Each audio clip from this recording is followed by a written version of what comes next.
somewhere, resting like a turtle on the bottom. She felt sorry for the boat, and sad that no one would ever see it again.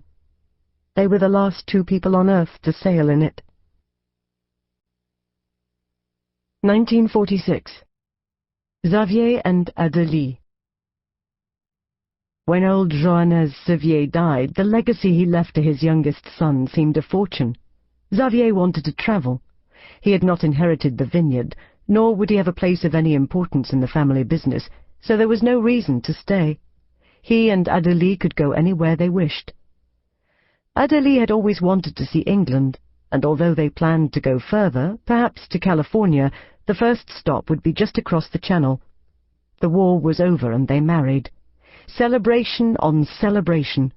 The world was a beautiful, free, welcoming place, and in spite of the devastation they passed from Alsace to the coast, nothing could dampen their spirits. Adélie had cried when she kissed her mother and sisters goodbye at the station, and for a moment Xavier felt chilled by the responsibility of his promise to take care of her, but they could not be sad or anxious for long. They leaned close, watching the countryside rush past, and felt excitement at all the unknown adventures ahead, and all the minutes and hours and years together. London was not grey mist and sullen people as they had been told it would be. The month they passed there was warm and sunny, and Londoners were more like Parisians than the people they had left behind in Alsace. Clothes were stylish, and the Thames sparkled. The war had wounded the city. Where once had been graceful grey brick terraces, there were piles of rubble, broken roof beams, and smashed furniture. Sometimes a wall was left standing with its doorways and fireplaces in mid-air, the wallpaper showing to the passers-by with ghost shapes where pictures and furniture had been. Adélie thought of the husbands and wives just like Xavier and herself who had decorated these rooms and sat together by the firesides. But there were plenty of places that the war had not touched, and even when they turned a corner and came upon a bombed building, grass and wildflowers had already taken root. They stayed in a small hotel near Charing Cross. Their room had a balcony, and with the doors open they could hear the noise of cars, shouts of street vendors, and the rumble of trains. The habit of sleeping for a while after lunch was not left behind in France. They would lie in each other's arms in the afternoons, hearing the sounds of the foreign city through dreams of familiar hills and vineyards. In the evening they would find a restaurant, looking for the biggest, busiest, brightest they could find. They'd thought only Paris had places like these, high ceilings, chandeliers and curtains that belonged in a theatre, great swaths of velvet and silk, draped and tasselled, scores of white linen tablecloths, silver, crystal, and fresh-cut flowers. The noise of cutlery on china and the conversation of diners was sometimes so loud that Xavier and Adélie would have to lean towards each other to make themselves heard over the din. But most of the time they were happy to watch. They loved London life, cultured and fashionable, worlds away from the dull tranquillity of their home. Adélie was very beautiful in her new dresses, and Xavier noticed the stares of admiration. He would struggle with English, and the waiter would find it difficult to concentrate on his faltering words without being distracted by Adélie's lovely face. But Xavier did not mind. She looked only at him. They decided to see more of England, and forgot their tickets to New York. They booked seats on a slow train from Paddington to Devon. It meandered southwest from town to town, eventually reaching the coast. Adélie wanted to swim in waves. It would be the first time, and Xavier wanted anything that made her happy. The journey was long and slow. In the afternoon, Adélie slept against Xavier's shoulder. She woke when the movement of the train stopped. They were at another country station. Outside the open window there was the sound of birds and the soft hiss of the train. The platform was empty. "I'm thirsty," Adélie said. "Is there anyone selling water or tea?"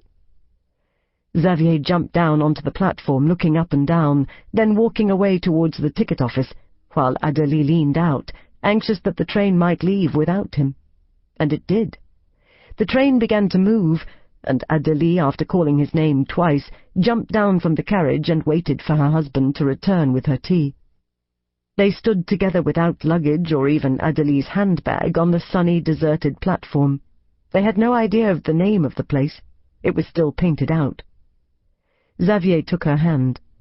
There was no one at the ticket office, so they walked out into the lane. In one direction was a bridge, and in the other a curve uphill and away out of sight. Bees buzzed in and out of flowers. It was warm and quiet.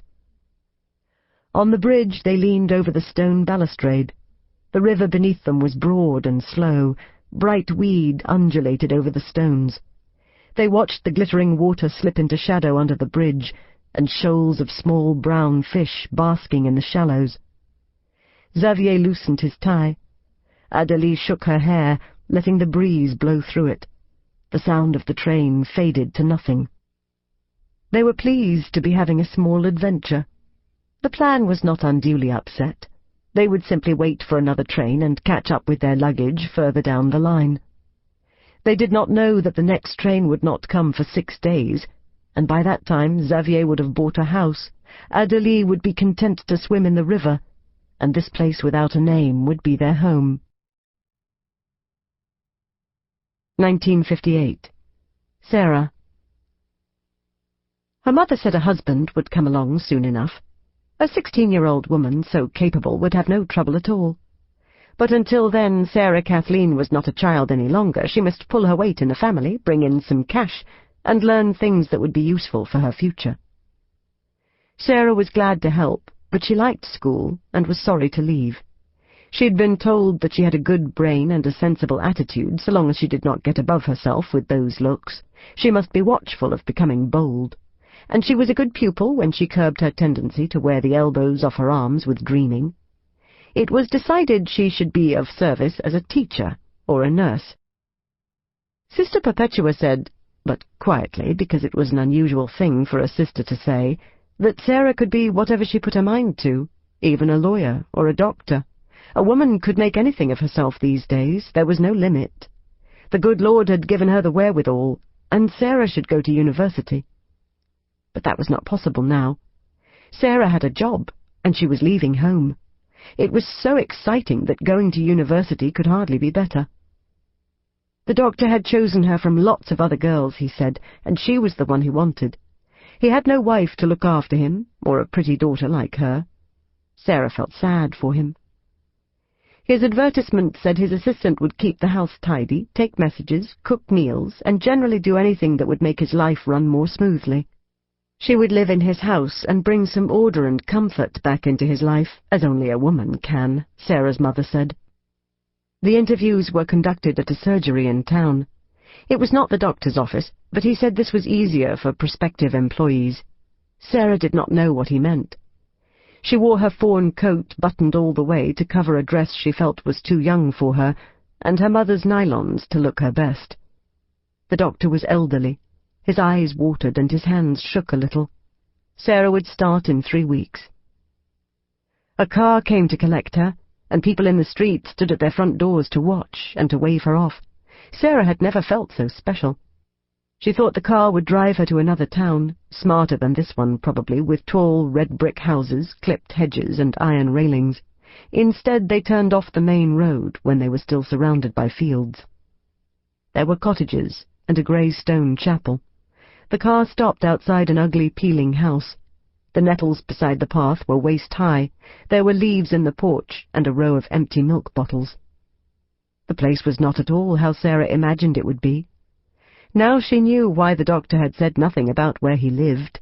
No one would want to come here. They would die of loneliness in this miserable place. But the doctor was kind, and it seemed at first as if there was a mistake, and he would be looking after her. He had put flowers in her room, and a special expensive bar of soap by the wash-basin. There were pink towels laid out on the bed. Sarah stood by her suitcase with the soap to her nose, inhaling its scent. The room was her own, no little sisters to waste her lipstick and scribble in her books. The doctor said he would make her an omelette when she was ready. It took 2 whole eggs to make an omelette. She should give things a chance, stay at least a week. That's what her mother would have told her.